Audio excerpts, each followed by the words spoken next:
Yeah, here you go. So this is a Murano 2009. I have an issue with blue smoke on the startup. Occasionally it would smoke, not all the time.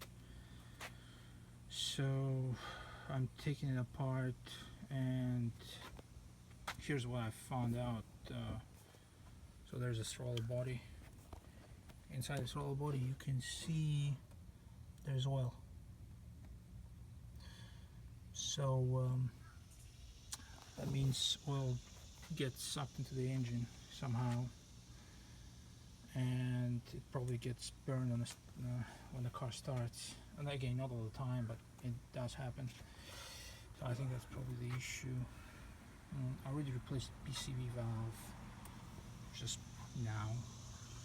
Location is right there. There's a PCV valve.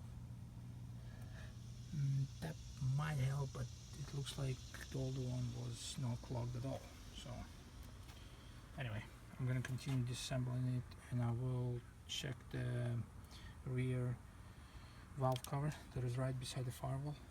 Maybe it's clogged or something, and I will clean it out. It might help. Let's see.